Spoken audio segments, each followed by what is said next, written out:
इस वीडियो के अंदर हम चित्रा प्रकाशन के कक्षा 12 के गणित का पहला अध्याय 1.2 के कुछ बेसिक के मुख्य बिंदु तथा उसके महत्वपूर्ण उदाहरण को समझेंगे और फिर इस वीडियो के अगले भाग में प्रश्नावली 1.2 के सभी प्रश्नों को एक एक करके सॉल्व करेंगे। आशा करेंगे कि हमारे द्वारा बनाए गए वीडियो आप सबके लिए लाभदायक होंगे। तो चलिए अब वीडियो की शुरुआत करते हैं। चैप्टर के अंदर हमें द्विधारी संबंध पढ़ना है। द्विधारी संबंध पढ़ने से पहले ये देखिए, एक समुच्च पर संबंध। एक समुच्च पर संबंध मतलब जैसे अभी हम संबंध पढ़े थे वो ए क्रॉस बी यानी दो समुच्च पर कोई संबंध रहता था, तो एक समुच्च पर जो संबंध है वो किसी अरिक्त समुच्च ए पर कोई संबंध आर ए क्रॉस ए का उपसमुच्च होता है। यानी अगर आर सबसेट है ए क्रॉस ए का तो वो आर एक संबंध कहलाएगा, एक समुच्च पर संबंध कहलाएगा। और किसी समुच्च ए से ए में ही परिभाषित कोई संबंध आर द्विधारी संबंध कहलाता है। कहने का अर्थ ये है कि अगर ए क्रॉस ए का सबसेट है आर, तो जो आर ये है वो द्विधारी संबंध कहलाएगा। अगर बी क्रॉस बी है या सी क्रॉस सी है तो कोई भी संबंध अगर ए क्रॉस ए का सबसेट है उपसमुच्च है तो वह संबंध द्विधारी संबंध कहलाता है। द्विधारी संबंध निम्नलिखित 5 प्रकार के होते हैं। पहला है स्वतुल्य संबंध। स्वतुल्य संबंध समझने के लिए देखिए कि किसी समुच्च ए पर कोई संबंध आर स्वतुल्य होगा। किसी समुच्च ए पर कोई संबंध आर स्वतुल्य होगा, यानी ए पर एक ही सेट पर बात की जा रही है, एक ही समुच्च पर बात की जा रही है। अगर वो आर स्वतुल्य तब कहलाएगा, यानी कोई भी द्विधारी संबंध स्वतुल्य संबंध तब कहलाएगा जब प्रत्येक ए के लिए ए कामा ए उस आर में हों। यानी प्रत्येक ए के लिए, सभी ए के लिए ए कामा ए आर में होने चाहिए। चलिए इसको समझते हैं उदाहरण से। ये उदाहरण है, यदि ए 1 2 3 4 ए एक सेट है, समुच्च है, ठीक है, तो रिलेशन इस पर दिए गए हैं 2 प्रकार के। इसमें से हम देखते हैं कौन सा स्वतुल्य है कौन सा स्वतुल्य नहीं है। तो देखिए R1 में है 1, 1, 2, 2, 3, 3, 1, 3, 2, 1 है। तो देखिए ए में कितने एलिमेंट हैं 1 2 3। तो प्रत्येक ए के लिए यानी ए में जितने भी एलिमेंट हैं तो 1 के लिए 1, 1, 2 के लिए 2, 2, 3 के लिए 3, 3 इस R में होना चाहिए। तो देखो 1, 1 है, 2, 2 है, 3, 3 है। तो यह जो संबंध है ये स्वतुल्य संबंध है, स्वतुल्य संबंध है। और दूसरा देखते हैं। दूसरे में देखिए 1, 1 तो है, 3, 3 है, लेकिन 2, 2 इसके अंदर नहीं है। तो लिखेंगे 2, 2 R2 में नहीं है, इसलिए यह स्वतुल्य संबंध नहीं है, नहीं है। अब दूसरा है यहाँ सममित संबंध। कौन सा संबंध? सममित संबंध। अब सममित संबंध को समझते हैं। देखिए किसी समुच्च ए पर कोई संबंध आर सममित संबंध कहलाता है। किसी समुच्च ए पर, देखो ए पर है तो ये संबंध ना होकर के द्विआधारी संबंध होगा। तो कोई भी द्विआधारी संबंध आर सममित संबंध तब कहलाएगा जब ए कामा बी आर में हो, तो बी कामा ए भी आर में होने चाहिए, जहाँ से ए कामा बी किसका एलिमेंट हो, ए का हो। तो इसका भी उदाहरण के साथ समझिए।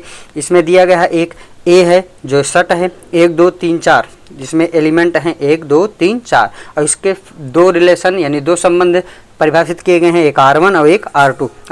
चलिए देखिए R1 में है 1, 3, 1, 4, 3, 1, 2, 2 और 4, 1। तो देखिए 1, 3 है तो हमें देखना है कि 3, 1 इसके अंदर है कि नहीं है। अगर 1, 4 है तो 4, 1 इसके अंदर होना चाहिए, तो है। तो सभी के लिए तो यह क्या है? सममित संबंध है। कौन सा है? सममित संबंध है।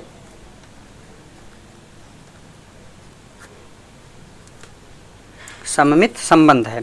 इसमें देखिए R2 में देखते हैं 1, 1 है, 2, 2 है, 3, 3 है। 1, 3 है तो 3, 1 भी होना चाहिए, जो कि नहीं है। तो लिखेंगे 3, 1 R2 में नहीं है, इसलिए यह सममित संबंध नहीं है, नहीं है। अब देखते हैं ये है प्रतिसम्मित संबंध। अगला है प्रतिसम्मित संबंध। देखिए किसी समुच्च ए पर कोई संबंध आर प्रतिसम्मित संबंध कहलाता है यदि और केवल यदि, यानी अगर ए कामा बी आर में है और बी कामा ये आ रहे हैं, तो इसका ये मतलब है कि ए बराबर बी है, जहाँ ए और बी आपस में क्या है, ए के एलिमेंट हैं, ए के अवयव हैं। यानी उदाहरण इसका देखिए, अगर ए सबसेट है बी का और बी सबसेट है ए का, यानी ये कह रहा है कि ए सबसेट है बी का और बी सबसेट है ए का, यानी ए उपसमुच्चय है बी का और बी उपसमुच्चय है ए का, तो इसका अर्थ ये है कि ए बराबर बी, यानी ए और बी दोनों आपस में क्या हैं, बराबर हैं। रिजल्ट का हम लोग बहुत उपयोग करेंगे। इसमें दूसरा एग्जाम्पल देख लीजिए, अगर यक्स कह रहा है कि हम वाई से क्या हैं, बड़े हैं, तथा वाई भी कह रहा है कि हम यक्स से बड़े हैं, तो ये दोनों जिस बात पर राजी होंगे वो होगा कि यक्स वाई को क्या कह दिया जाए कि दोनों आपस में बराबर हैं। ठीक है, अब आगे है संक्रामक संबंध। संक्रामक संबंध है, देखिए किसी समुच्चय ए पर कोई संबंध आर संक्रामक संबंध कहलाता है यदि और केवल यदि, यानी if and only if A comma B अगर आर में है तथा B comma B C R में है, तो ए कामा सी भी आर में होना चाहिए, जहां ए बी सी सभी किसके एलिमेंट हों, आपके सेट के, आपके समुच्चय के अवयव होने चाहिए। उदाहरण देखते हैं, अगर ए सबसेट है बी का और बी सबसेट है ए का, तो ए भी सब सी का सबसेट होगा। अब वहाँ है दूसरा, देखिए अगर x जो है y से क्या है, छोटा है, और y जो है z से छोटा है, तो x भी z से छोटा होगा। यह हमारा क्या है, संक्रामक संबंध है। अब इसके आगे देखते हैं हमारा तत्समक संबंध। कौन सा संबंध, तत्समक संबंध। तो तत्समक संबंध क्या है, किसी समुच्चय ए पर संबंध आई ए, यानी तत्समक संबंध को हम आई ए से लिखते हैं, ये इसके लिखने का तरीका है। ठीक है, किसी समुच्चय ए पर संबंध आई ए तत्समक संबंध कहलाता है यदि ए का प्रत्येक अवयव आई ए के द्वारा केवल स्वयं से संबंधित हो, अर्थात आई ए में केवल उस ऑर्डर पेयर या वो क्रमित युग्म रहेंगे जिसमें ए कामा ए हो, such that for every A contain in A, यानी प्रत्येक ए के सभी अवयव के लिए केवल वही एलिमेंट ए कामा ए होना चाहिए, बाकी कोई एक्स्ट्रा एलिमेंट नहीं होना चाहिए। तो समझते हैं इसको। उदाहरण में ए लिए हमने एक सेट जिसमें 1 2 3 है, इस पर रिलेशन 3 डिफाइन है, R1 R2 R3। हमें ये देखना है कौन सा तत्समक संबंध है और कौन सा तत्समक संबंध नहीं है। तो इसमें देखिए क्या नाम है, ए में 1 2 3 है, तो 1 कामा 1 2 कामा 2 3 कामा 3 होना चाहिए। तो देखो 1 कामा 1 2 कामा 2 3 कामा 3 है, इसीलिए यह तत्समक संबंध है, यानी यह आई ए है। और अगर हम बात करें R2 के लिए, तो 1 कामा 1 तो है, 2 कामा 2 है, लेकिन 3 कामा 3 इसके अंदर बिलोंग नहीं करता है, इसलिए यह आई ए यानी तत्समक संबंध नहीं है। और अगर हम लिखें R3 के लिए, तो 1 कामा 1 है, 2 कामा 2 है, 3 कामा 3 है, लेकिन 1 कामा 3 भी आ जा रहा है, जो कि यह नहीं है। इसमें इस डेफिनेशन के, इस परिभाषा के आधार पर आई ए में केवल वही एलिमेंट होने चाहिए जो ए कामा ए के अवयव होने चाहिए, कोई दूसरा एलिमेंट इसका अवयव नहीं होना चाहिए। तो 1 कामा 3 R3 में है, इसलिए यह आई ए नहीं है। अब आगे देखते हैं तुल्यता संबंध, इक्विवेलेंसी रिलेशन। देखिए किसी समुच्चय ए पर कोई संबंध आर तुल्यता संबंध कहलाता है यदि आर स्वतुल्य हो, यानी भी जो पढ़े स्वतुल्य है, अर्थात प्रत्येक ए के लिए ए कामा ए आर में होना चाहिए, और आर सम्मित है, अर्थात ए कामा बी अगर आर में है तो बी कामा ए भी आर में होना चाहिए। और आर तीसरा है संक्रामक संबंध, अर्थात ए कामा बी अगर आर में है तथा बी कामा सी आर में है तो ए कामा सी भी आर में होना चाहिए। अगर कोई भी संबंध इन तीनों को, यानी अगर वह संबंध स्वतुल्य भी है, सम्मित भी है और संक्रामक भी है, तो हम कहेंगे वह संबंध जो है तुल्यता संबंध कहलाता है या तुल्यता संबंध रखता है। इसी के आधार पर कुछ प्रमेय है। देखिए प्रमेय नंबर फर्स्ट, किसी समुच्चय एक पर कोई संबंध आर सम्मित होता है यदि और केवल यदि आर बराबर आर इनवर्स हो, यानी सम्मित चेक करने का एक और तरीका है कि अगर आर आर इनवर्स के बराबर हो जाए तो वह संबंध हमारा क्या हो जाएगा, सम्मित संबंध हो जाएगा। आर आर इनवर्स का अर्थ ये है कि अगर ए कामा बी लिखा है तो उसको हम बी कामा ए लिख करके देखें। दूसरा प्रमेय ये है कि यदि किसी समुच्चय ए पर पहला संबंध आर स्वतुल्य है तो आर इनवर्स भी स्वतुल्य होगा, संबंध आर सम्मित है तो आर इनवर्स भी सम्मित होगा, संबंध आर संक्रामक है तो आर इनवर्स भी संक्रामक होगा। ये है प्रमेय। इस प्रमेय को एक शॉर्ट रूप में कैसे कह सकते हैं कि यदि R एक तुल्यता संबंध है तो R इनवर्स भी एक तुल्यता संबंध होगा, क्योंकि तुल्यता होने के लिए सतुल्य, सममित और संक्रामक होना तीनों जरूरी है। तो तीनों में R इनवर्स में भी फॉलो होगा, तभी वह तुल्यता संबंध R इनवर्स भी रखेगा। इसके बाद है दो संबंधों का संयोजन।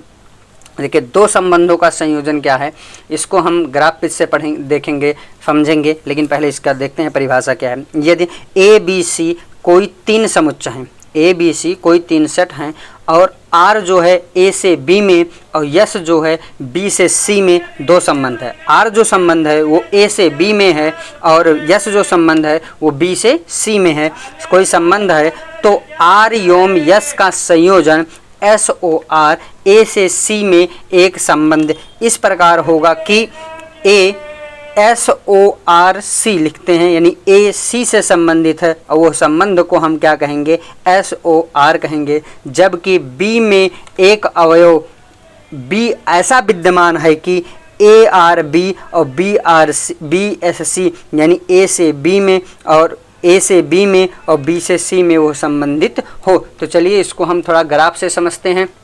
चलिए इस ग्राफ में देखते हैं, ए से बी में हमने एक संबंध निकाला। सबसे पहले एक सेट है ए बी सी, ये तीनों सेट हैं। ए से बी में संबंध को हम कहे थे आर है ये संबंध, और बी से सी में संबंध को हमने यस कहा था। तो इसको अगर हमें लिखना हो तो हम लिखेंगे ए आर बी, इसको लिखना है तो हम लिखेंगे बी एस एस सी, यानी ये दो संबंध हो गया। तो ए से सी में संबंध जो होता है उसको हम कहते हैं कि एस ओ आर। कौन सा संबंध कहते हैं, एस ओ आर, यानी ए से बी में जो आर संबंध है और बी से सी में जो यस संबंध है, इन दोनों का जो संबंध होता है, डायरेक्टली संबंध जो होता है, उसको A S O R C लिखते हैं। यानी कहने का अर्थ ये है कि अगर ए कामा बी हमारा आर में है तथा बी कामा सी हमारा एस में है, तो इसका ये मतलब है ए कामा सी जो होगा वो एस ओ आर में होगा। किस में होगा, एस ओ आर में होगा। अब बात करते हैं इस पे आगे, कुछ थ्योरम है या प्रमेय है उसको देखते हैं। प्रमेय, यदि ए बी सी तीन समुच्चय हैं तथा आर ए से बी में योम एस बी से सी में दो संबंध है, तो एस ओ आर का inverse R inverse O S inverse हो जाएगा। ठीक है। उसके बाद है प्रमेय, यदि आर तथा यस किसी समुच्चय ए पर दो तुल्यता संबंध हैं तो आर इंटरसेक्शन यस भी ए पर एक तुल्यता संबंध है। या अथवा करके इसको हम अलग तरीके से कैसे पढ़ सकते हैं, किसी समुच्चय पर दो तुल्यता संबंधों का प्रतिच्छेद भी एक तुल्यता संबंध होता है। इस वीडियो के अंदर हमने जितने भी प्रमेय बताए हैं, उस प्रमेय में जो आपको समझ में नहीं आता है या जिनका भी आपको प्रूफ की आवश्यकता है तो आप कमेंट सेक्शन में कमेंट करके बता दें, हम उसका प्रूफ आने वाले अगले वीडियो में दे देंगे। तो चलिए अब एक एग्जाम्पल करते हैं। तो चलिए आगे हम लोग एग्जाम्पल पर, उदाहरण है जेड पर एक संबंध इस प्रकार है कि जेड का मतलब क्या है, पूर्णांक, यानी जो अवयव लिए जाएंगे वो पूर्णांक से रहेंगे। ठीक है। संबंध इस प्रकार है कि A R B is implies that A minus B दो से विभाज्य है, यानी वही ऑर्डर पेयर उसमें इस संबंध में रहेंगे जिनका अंतर जो है, जिनका घटाना जो है वो दो से विभाज्य है, जहां ए कामा बी आर से होने, सॉरी जेड से होने चाहिए, मतलब पूर्णांक के अवयव होने चाहिए। तो सिद्ध करना है आर एक तुल्यता संबंध है, यानी इस आर को हमें ये दिखाना है कि आर क्या है, तुल्यता संबंध है। तो सबसे पहले आर में जो दिया गया है उसको हम लिखते हैं। जो हमारा आर है वो कुछ इस प्रकार का सेट है कि उसमें वही ए कामा बी रहेंगे सच डेट ए माइनस बी दो से क्या है, विभाज्य है, विभाज्य है। फॉर एवरी ए बी कहाँ से होने चाहिए, जेड से होने चाहिए। ये हमारा रिलेशन दिया गया है। अब इस संबंध को हमें ये सिद्ध करना है कि ये तुल्यता संबंध है। तुल्यता सिद्ध करने के लिए तीन बातें होनी चाहिए। पहला जो है वो होना चाहिए स्वतुल्य, दूसरा जो है वो सम्मित, तीसरा जो है वो संक्रामक। अगर ये तीनों होते हैं तो यह तुल्यता संबंध है। तो पहला जो है वो क्या है हमारा, स्वतुल्य के लिए। तो देखते हैं कि R स्वतुल्य है कि नहीं। स्वतुल्य के लिए फतुल्य की बात करते हैं तो फतुल्य के लिए जो डेफिनेशन थी वो ये था कि for every A contain Z, अगर प्रत्येक ए जो जेड में है तो ए कामा ए भी आर में होना चाहिए। तो देखिए अगर हम यहाँ देखें तो अगर ए अगर हम जेड से लेते हैं, कहाँ से लेते हैं, जेड से, तो ए माइनस ए बराबर 0 हो जाएगा। अब ये कुछ भी हो, 3 ले लीजिए तो 3 माइनस 3 0 हो जाएंगे, 4 ले लीजिए तो 4 माइनस 4 0 हो जाएंगे। तो बात ये है कि 0 आएगा, हमेशा 0 ही आएंगे। जेड में से आप कोई भी एलिमेंट उठाइए, अगर उनका हम अंतर निकालेंगे तो वही वैल्यू क्या हो जाएंगे, 0 हो जाएंगे। तो 0 होने पर 0 जो है 2 से विभाज्य है, विभाज्य है, इसलिए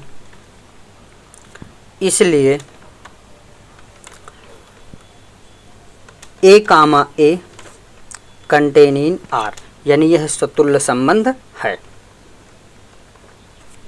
अब दूसरा देखिए, दूसरा जो है वो सममित है।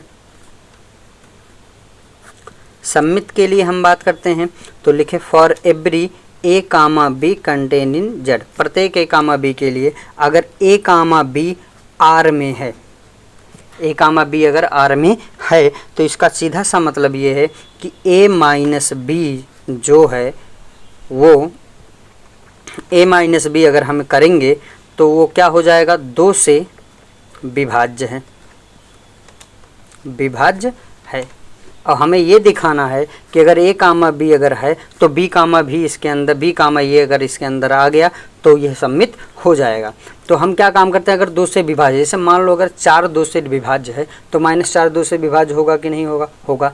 अगर 3 2 मान लो 8 2 से विभाज्य है तो -8 2 से विभाज्य होगा कि नहीं होगा, होगा। यानी माइनस लगाने से विभाज्य होने पर कोई भी प्रभाव नहीं पड़ेगा। उसी प्रकार अगर a माइनस बी 2 से विभाज्य है तो माइनस a माइनस बी भी 2 से विभाज्य होगा, विभाज्य है। और अगर हम इस माइनस को अंदर ले जाएं तो माइनस ये और प्लस बी हो जाएगा, ये भी 2 से विभाज्य होगा। अगर हम इसे सही से लिखें तो b पहले और a बाद में लिख लें, ये भी 2 से विभाज्य है। अब देखिए अगर a कामा बी आर में था तो a माइनस बी 2 से विभाज्य था। अब b कामा ये 2 से विभाज्य है तो इसको हम कह सकते हैं कि b कामा ये आर में है, और यही हमें क्या करना था, सम्मित, यानी ये भी सम्मित भी हो गया। अब तीसरा हमें जो पॉइंट है वो है हमारा संक्रामक। संक्रामक सिद्ध करने के लिए देखिए क्या काम करते हैं हम लोग, संक्रामक के लिए हम for every A comma B comma C contain in Z की बात करते हैं। उसमें ये होता है कि ए कामा बी आर में है तथा बी कामा सी आर में है, तो हमें सिद्ध करना है ए कामा सी भी आर में होगा।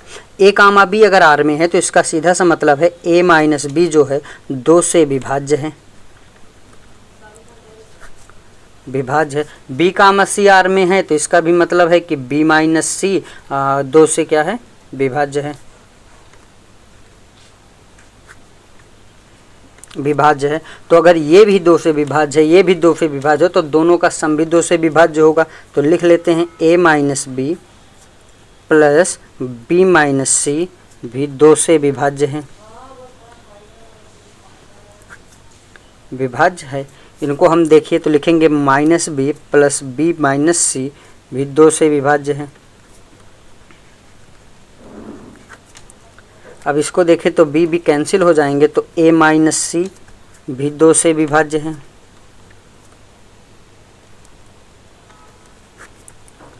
और अगर ये 2 से विभाज्य है तो हम इसको लिख सकते हैं a कामा सी भी आर में है। तो यानी यह संबंध स्वतुल्य भी है, सम्मित भी है, संक्रामक भी है। और अगर कोई भी संबंध स्वतुल्य, सम्मित, संक्रामक है तो हम कहते हैं कि जो आर है वह तुल्यता संबंध रखता है। और यही हमें क्या करना था, प्रूव करना था। अब इसके आने वाले वीडियो में हम 1.2 के सभी क्वेश्चंस को एक एक करके डिस्कस करेंगे, उसको समझेंगे।